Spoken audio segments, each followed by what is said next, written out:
The night I realized my grandson was lying to me. The house was so quiet I could hear the pipes breathing in the walls. The radiator hissed like an old animal trying to keep me awake, and Ellen's clock on the mantel ticked loud enough to feel like a hammer inside my chest. Then my phone buzzed. A photo. Logan in a black gown and square cap, arms spread wide as if the whole world was clapping just for him. His grin was painted on thick, the kind you practice in front of a mirror until it looks real. For a second, I wanted to believe it. I wanted to believe I was looking at the moment all those checks, all those sacrifices, all those years of swallowing pride had finally paid off. But the longer I stared, the colder my coffee went. The campus backdrop wasn't right. It was some generic building, not Northeastern State's auditorium, where I'd shaken enough faculty hands to know every brick. His gown hung loose at the shoulders, like it had been borrowed. And the shine in his eyes wasn't pride. It was performance. It was the look of a kid who'd staged a play and hoped the audience didn't know the difference between truth and theater. I sat in Ellen's old recliner, the leather creased soft from her years of use, and felt the weight of that photo settle on my chest. I thought about the tuition transfers I'd wired at midnight, my signature shaking with exhaustion after a 12-hour shift. I thought about the rent money I'd slipped into envelopes when Logan said his scholarship check was delayed. I thought about the time his mother, my daughter, called me crying about unexpected expenses, and I covered them without a second question. Thousands upon thousands bled out of my retirement like water leaking from a cracked pipe. And I had smiled through it all, telling myself I was building his future. Now, staring at that photo, I felt something harder than disappointment. It was the sharp, metallic bite of betrayal.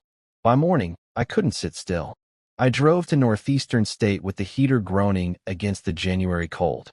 The windshield fogged and cleared with every ragged breath I let out. Students swarmed the sidewalks, arms full of books, cheeks red from the wind, voices bright with that peculiar certainty of youth, the belief that tomorrow is guaranteed. Futures everywhere, loud and careless. My future was supposed to be among them. But as I watched their faces, I knew before stepping into that registrar's office that Logan wasn't there. The fluorescent lights inside hummed like they'd been built to mock you. The woman behind the desk typed his name once, frowned, then typed again. I could see the pity forming in her eyes before the words even came out. "I'm sorry, sir. Logan Hale isn't enrolled here. He was dismissed last spring." Dismissed. The word rang in my head like a slammed door. I walked back out into the cold, the wind cutting straight through my coat, jaw tight enough to ache. He hadn't just lied. He had engineered a world of lies. Fake student portals, doctored emails, transcripts with forged headers, staged photos in rented gowns. He built a stage, played his part, and let me pay for the tickets. I didn't slam my fist on the hood of the truck. I didn't call him screaming. Rage is noise, and noise never wins. I'd learned that a long time ago. Better to be quiet. Better to let him think I was still blind, still gullible. Let him keep talking. Let him keep digging. That night, I sat at the kitchen table, coffee gone bitter in the mug, and logged into the so-called portal he'd sent me. Midnight timestamps. Identical course numbers. Sloppy work. The kind you miss when you're high on your own cleverness. I sent it to an old friend of mine, Professor Davis, who still taught at Northeastern. He called me back within minutes, disgust dripping through the line. "This is child's play. Whoever built this site doesn't know half of what they're faking. Forgery so bad it's insulting." Proof. I finally had proof. An hour later, Logan called. His voice was smooth sugar, rehearsed. "Grandpa, finals are killing me. Could you spot me another $2,000? Rent's brutal out here. Promise I'll pay you back after graduation." Graduation. I almost laughed. "Sure, Logan," I said, letting my tone stay warm, soft, the way he expected. "Come by Sunday night. We'll have a family dinner. I'll bring the check." He cheered, thanked me a dozen times, told me I was the best grandfather in the world. I let him talk. I even smiled after hanging up. Because Sunday wouldn't be dinner. Sunday would be theater. And this time, I wasn't the fool sitting in the audience. I was the one writing the script. And when the curtain rose, Every lie he'd spun was going to collapse right there in front of the family that thought I'd never see through the show. Sunday nights smelled like roasted chicken and rosemary, the kind of meal meant to soften edges and keep arguments at bay. I set the table myself, Ellen's old candlesticks polished until they gleamed, plates arranged just so, napkins folded tight. A stage. Every fork, every glass, every shadow from the chandelier was part of the set. They thought it was family dinner. I knew it was the first act of a reckoning. The doorbell rang at 6:02 sharp. Logan breezed in, phone in hand, jacket half-zipped, cologne heavy enough to choke a dog. "Grandpa," he called out, hugging me like a man greeting his wallet. My daughter followed close behind, her smile brittle, the kind that cracks if you stare too long. She carried a bottle of cheap wine, a peace offering she expected me to overvalue. We sat. Conversation bounced around the table. Work, weather, small-town gossip. I let them talk. I nodded at the right times, smiled when I was supposed to, even chuckled when Logan told a story about his professor who'd praised him for a research paper. Every detail was false, but I clapped anyway. A good audience doesn't spoil the play. Halfway through the meal, Logan leaned back, stretching, acting casual. "So, Grandpa," he said, tone sugary. "About tuition. Finals week hit me hard. Just a little bridge until next semester, you know?" His mother chimed in immediately, her voice carrying the same rehearsed worry. "Dad, he's under so much pressure. We can't let him fall behind now." I pushed my chair back, slow and deliberate. "Of course," I said, keeping my voice mild. "I've already transferred part of the money. Accidentally sent it to a new account, but I'll straighten it out tomorrow." Logan's eyes flickered. He thought he'd won. He thought the old man was still fumbling with wires and accounts, still soft. He didn't know that account was mine. He didn't know half the lost money was sitting under my control, already out of his reach. "See," my daughter said, smiling thin as ice. "Dad always comes through." I raised my glass, let the candlelight catch the liquid, and smiled back. "Always." Later that night, when the dishes were cleared and they'd gone home fat and satisfied, I sat at the table alone. The house smelled faintly of smoke from the oven, of lemon polish on the wood. My laptop glowed cold in the dim kitchen. In one window, Logan's fake portal flickered with its perfect rows of midnight A's. In the other, Professor Davis's email sat open, forgery confirmed. "He's not enrolled. Be careful, my friend." Careful. That was the word. I leaned back in my chair, the leather creaking under me, and thought about the boy Logan used to be. The one who'd begged me for a baseball glove, who'd fallen asleep on my shoulder during thunderstorms. That boy was gone. The young man who took his place had built a business out of betrayal, and his mother had signed the contract right alongside him. They believed Sunday night was the start of another bailout. They didn't realize it was the start of a trap, and I wasn't rushing it. No, I'd give them enough rope to wrap around their own throats. My job was simple. Sit still, smile, pretend to be the fool. Because when the moment came, and it would, I'd rip their play apart piece by piece, and the whole family would watch the set collapse in flames. The trick to catching liars is patience. You don't rush the punch. You let them swing at air until they're tired. Then you land the hit that takes the fight out of them. That's what I told myself as I poured my morning coffee, steam rising like smoke off a battlefield. The first step was proof. Real proof, the kind that makes even family shut their mouths. So I called in a favor. Professor Davis met me in his cramped office, the air thick with the smell of old books and burnt coffee. He slid a folder across the desk. Inside were copies of Logan's enrollment status, transcripts stamped dismissed, and a summary note written in Davis's sharp, irritated scrawl. "Your grandson didn't just fake a grade or two," he said flatly. "He built a whole circus. Forged headers, mocked-up emails, even a fake login page. Amateur hour, but enough to fool someone who trusts him. Enough to fool me." I tucked the folder under my arm and thanked him. Outside, the campus buzzed with voices of kids who actually belonged there. I stood a moment in the winter wind, letting the sting remind me what was at stake. This wasn't just about Logan's lie. It was about the years of work, sweat, and sacrifice I'd bled so he could have a chance I never did. That night, Logan texted again. Grandpa, rent's due. Can you send it tonight? Just until financial aid clears. I wired part of it into the shadow account I controlled and let him think he was winning. Every con man needs confidence. If you cut it too soon, they get cautious. No, I wanted him greedy. I wanted him bold. And he was. By Friday, he was flashing pictures of new sneakers, expensive headphones, dinners with friends. My daughter even bragged during a phone call, her voice high and brittle. Dad, Logan's thriving. You're really making a difference. She didn't know I could hear the tremor under her words. I didn't tell her I'd seen the second credit card bill she'd tried to hide, one with my name listed as guarantor. She wasn't just blind to his scam. She was part of it. So I began keeping a log. Every transfer, every false receipt, every staged email. Each one printed, dated, tucked into a folder marked evidence. By the end of the week, the stack was thick enough to choke on. Saturday night, I made my first move. A test strike. I called Logan and told him the transfer had bounced. I even apologized, my voice creaky, uncertain, like the old fool he thought I was. There was silence on the line, then a sharp breath. Grandpa, he said, voice strained. If I don't pay rent tonight, they'll kick me out. You don't want me homeless, do you? I let the pause drag, long enough for him to sweat. Then I sighed and promised to fix it first thing in the morning. When I hung up, I stared at the phone. That desperation in his voice, it wasn't about rent. It was the panic of a liar who knows the rope's running out. The net was closing, and he didn't even feel it yet.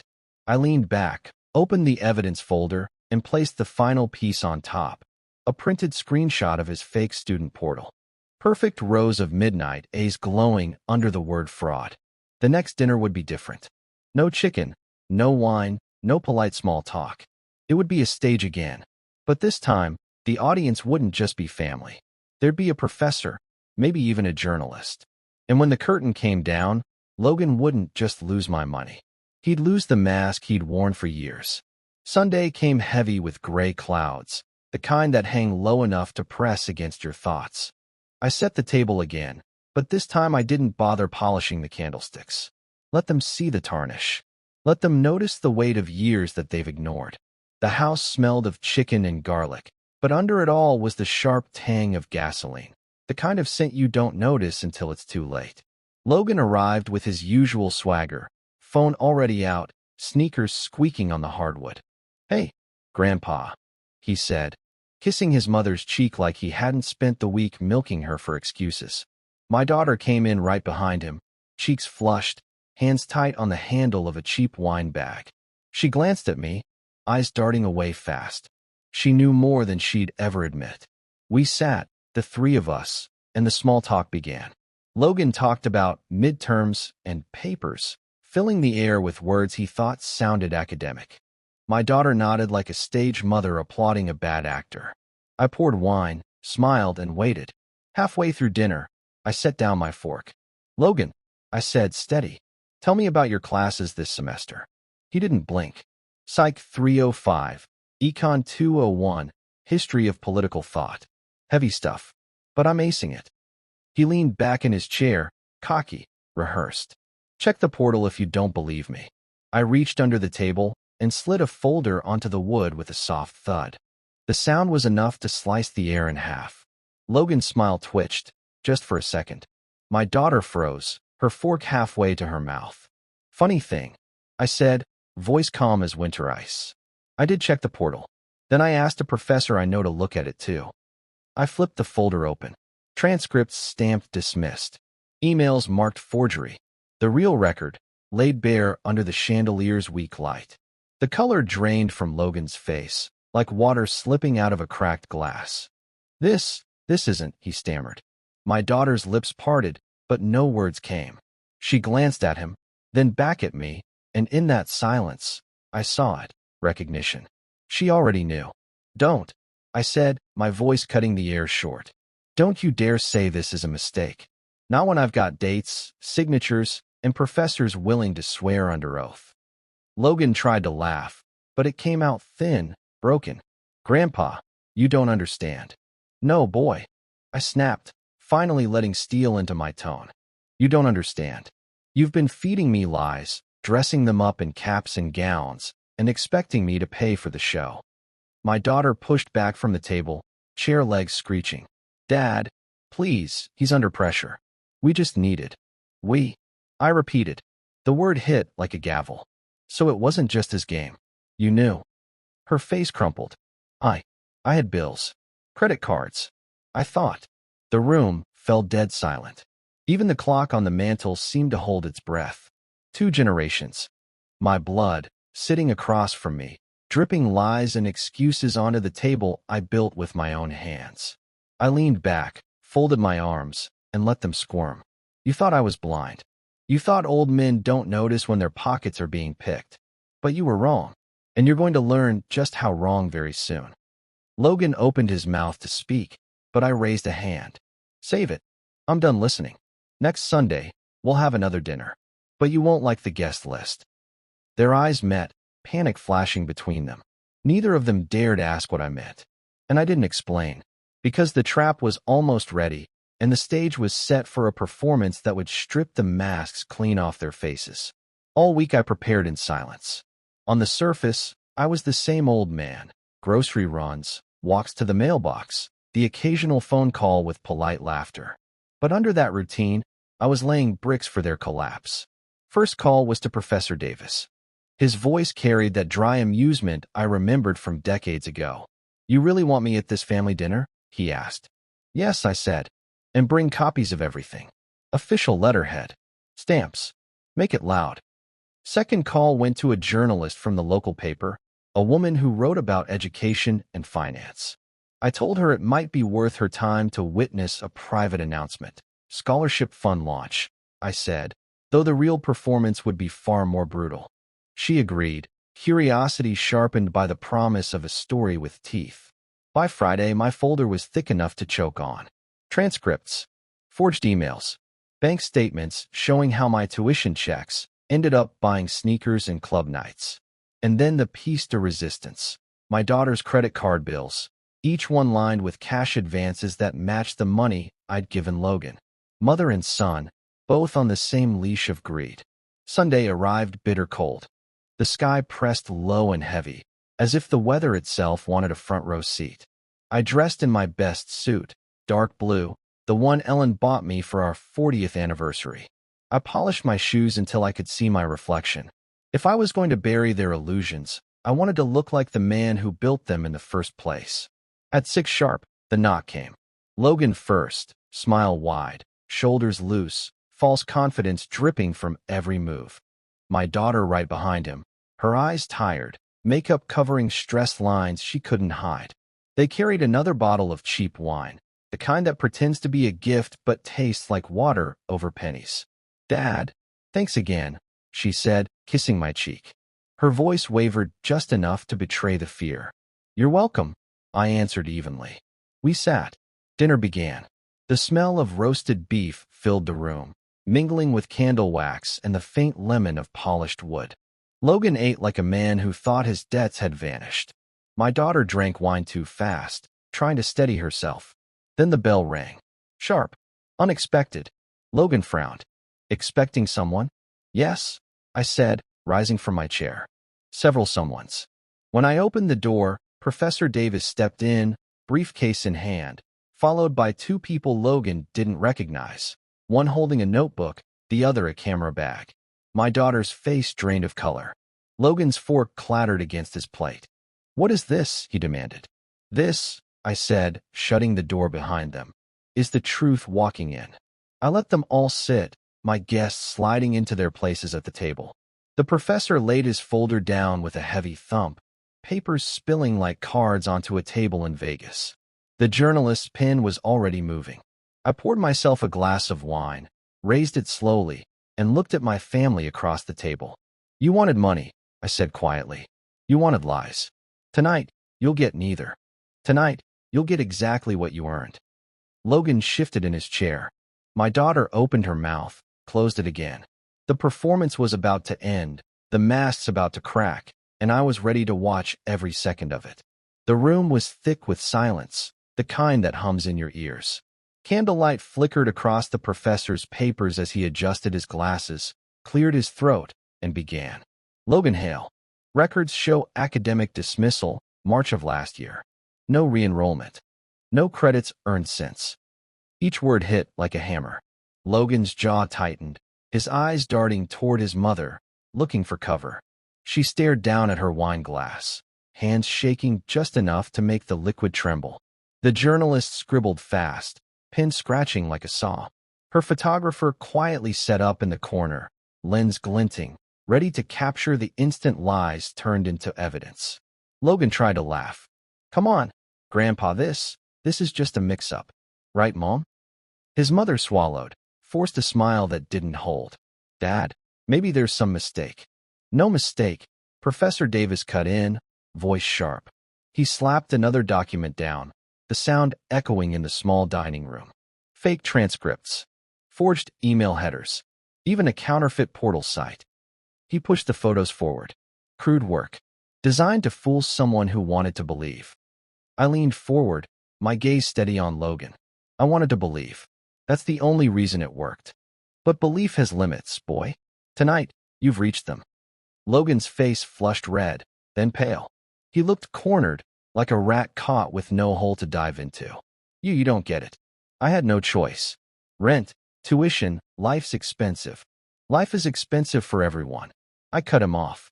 But not everyone builds a business out of fraud. The professor slid one last envelope across the table. Official university letterhead. Logan didn't touch it, but I did. I read it out loud, every syllable sharp as glass. Notice of pending legal action. Charges of fraud, forgery, and falsification of academic records have been referred to law enforcement. The words dropped into the room like a stone into still water. The ripples shook every face at the table. Logan's voice cracked. You called the cops on me? No, I said coldly. The university did. All I did was hand them your little magic show. The journalist's pen stopped. She looked up, eyes bright with the scent of scandal. Logan's mother finally spoke, her voice breaking. Dad, please, don't do this. He's my son. I slammed my palm flat on the table. Plates rattled, glasses jumped. And he's my grandson. And both of you stole from me for years. You want mercy? You should have thought of that before you turned my love into an ATM. The camera clicked, the shutter slicing the air. Logan jerked like the flash had burned him. I stood, reached into my jacket, and pulled out another set of keys. I tossed them onto the table, metal clanging sharp. That car in your driveway? The one I've been paying off while you pretended to study? It's mine now. Paperwork's already filed. You'll be taking the bus home. Logan's lips moved, no sound coming out. His mother stared at me, eyes wide with horror and recognition. She knew the game was over. I leaned close, my voice low, cutting. You spent 5 years stealing from me.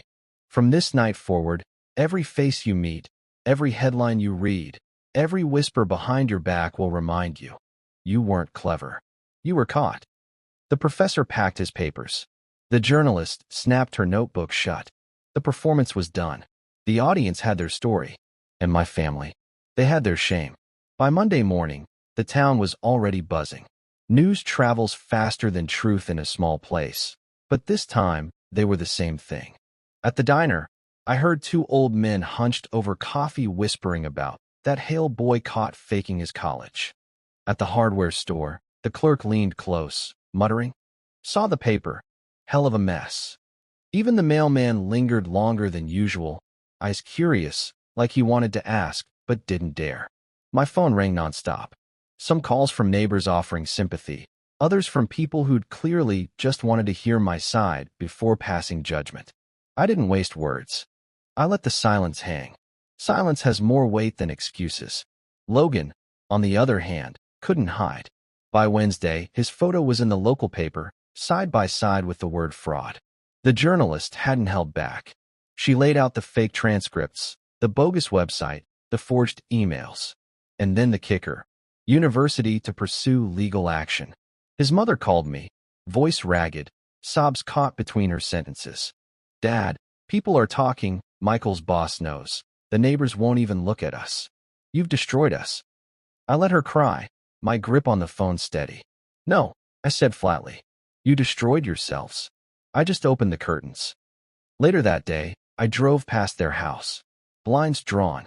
2 cars in the driveway, except one had a bright orange boot clamped to its tire. The bank had already moved faster than I expected. The humiliation wasn't private anymore. It was parked right in front of their neighbors. I parked down the street and sat watching the shadows move inside.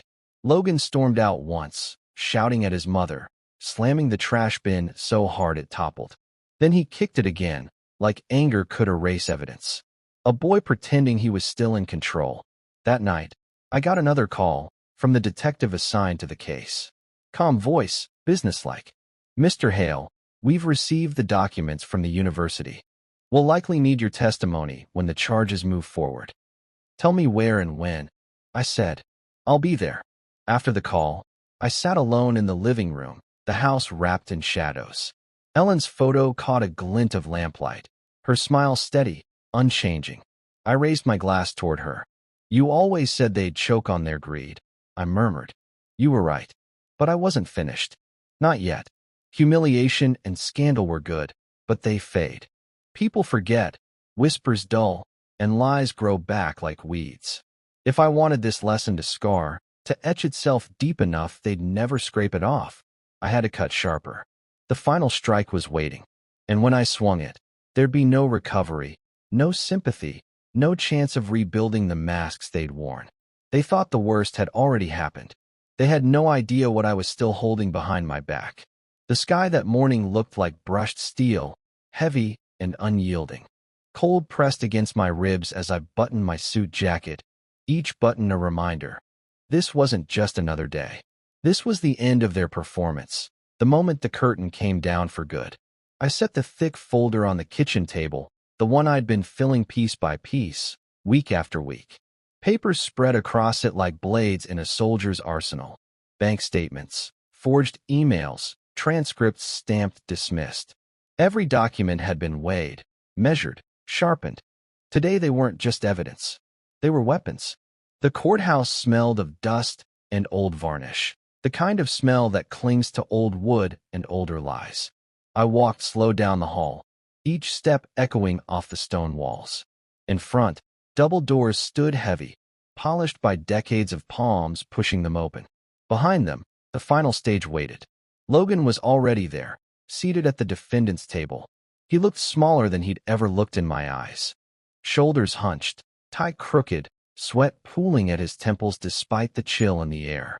His face carried none of the bravado, none of the swagger from the nights he'd texted me about rent and lab fees. Without his costume of lies, he was just a boy, raw and exposed.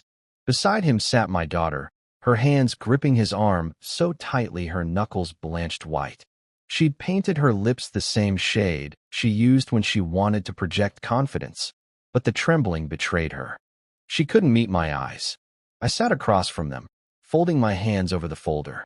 Calm, silent. Let them squirm. The judge entered, robes brushing the floor, face carved from stone. Court is in session. His voice was iron wrapped in gravel. The university's attorney spoke first, laying out the facts, forged transcripts, counterfeit portals, emails traced back to Logan's accounts. Each word was clean, precise, clinical. Fraud, forgery, misrepresentation. Charges that didn't just stain a reputation, they clung for life. Logan shifted in his chair, eyes darting from the attorney to the floor, back to his mother. His lips moved as if rehearsing excuses, but no sound came. My daughter leaned closer, whispering something, her words trembling like a rope pulled too tight. Then the judge turned toward me. "Mr. Hale, would you like to make a statement?" I rose slowly, the wood creaking under my shoes. I carried the folder to the stand, placed it on the rail, and let the silence stretch. Silence is heavier than words if you hold it long enough. And I wanted them to feel that weight. "Yes, Your Honor," I said finally. My voice was steady, quiet, but it cut through the room like glass on stone. I flipped open the folder and pulled out the first stack. For 5 years, my grandson pretended to be a student. He sent me fake portals, fake grades, fake graduation photos. He took thousands of dollars, my retirement, my savings, money I worked 40 years for. He didn't spend it on books or tuition. He spent it on sneakers, bars, and empty nights. Logan flinched, his jaw tightening. I didn't stop, and he didn't do it alone. I turned my eyes to my daughter. His mother, my own blood, helped cover his tracks. She told me stories about utility bills and emergencies, while credit card statements in her name lined up perfectly with the transfers I made. She let me carry both of them on my back, all while smiling to my face. The whispers began in the gallery, a low tide of shock. The journalist's pen scratched fast across her notepad. The photographer's shutter clicked. I set the second stack of papers down, credit card statements, highlighted in yellow, amounts circled in red. These aren't just mistakes. They're theft. Family theft. My daughter's face crumpled, her painted lips trembling. "Dad, please," she began. "Don't." I cut her off. My voice cracked like a whip in the quiet courtroom. "Don't beg now. Where was your mercy when you watched me bleed myself dry? Where was your voice when your son spun his lies and you nodded along like a puppet?" The judge raised a hand for order. I breathed once, steady, then pulled out the final envelope. White, crisp, official letterhead stamped in blue. I held it up for everyone to see. 3 weeks ago, I said, voice low, deliberate, I established a scholarship fund at Northeastern State University. Every dollar I thought I was giving my grandson, every penny, has been secured in that fund. It will support students who actually earn their place. Students who fight, who sweat, who work. And Logan Hale. I turned, locked my eyes on him, watched the color drain from his face, is permanently blacklisted. Not 1 cent of that money will ever touch his hands. The gasp that rippled through the courtroom was louder than any gavel. Logan's chair screeched as he half rose, hands slamming the table. You can't do that," he shouted, voice cracking with desperation. I leaned forward, my words quiet but lethal. "I already did." His mother's voice broke then, sobs spilling out as she clutched at him. "Dad, please, he's my son, your grandson, you can't." I slammed my palm on the table, the crack echoing like thunder. Plates rattled, glasses jumped, even the judge's gavel froze midair. "You think blood erases theft? You think family excuses fraud? You both turned my love into currency and spent it until it was dry. You want mercy? You buried it years ago." The courtroom buzzed, voices colliding, until the judge restored order with 3 sharp strikes of his gavel. I wasn't finished. From my pocket, I pulled out a small set of keys. I dropped them onto the table, the clang slicing through the noise. "That car you've been driving, the one I've been paying off while you played student?" I let the silence linger. "It's mine now. The title's been transferred. Legally. You'll walk out of here on your own 2 feet, or you'll take the bus like the rest of the world. But you won't ride another mile on my back." Logan's face collapsed, red blotches crawling up his neck. My daughter buried her face in her hands, shoulders shaking. I closed the folder, tucked it under my arm, and turned to the judge. "That's all, Your Honor." As I walked out, the doors heavy behind me, the air outside hit like a blade of ice. Sharp, clean, final. I didn't look back. I didn't need to. Their voices followed me anyway. Logan's cracked protest, my daughter's sobs, the murmur of a courtroom drowning in shame. The journalist hurried past, notebook clutched to her chest, already framing headlines. The photographer snapped one last picture of me on the courthouse steps, suit catching the weak winter sun. I didn't flinch. Let them print it. Let the whole town see what happens when greed eats through family like rot through wood. At the bottom of the steps, I paused, letting the cold settle into my lungs. For years, they thought my silence meant weakness. For years, they thought I was a fool with open hands and a blind eye. Now they'd remember my silence for what it really was. The sound of judgment building, steady, patient, unstoppable. I walked toward my truck, the keys heavy in my pocket, each step deliberate. The steel sky cracked open just enough for a line of sunlight to cut across the pavement. Fitting. Some endings don't come with warmth. They come with clarity. And my last words to them still burned in my head. The final truth I'd left like a brand. You spent 5 years stealing from me. Now you'll spend the rest of your lives living with the weight of being caught. I opened the door, climbed in, and drove away without a backward glance.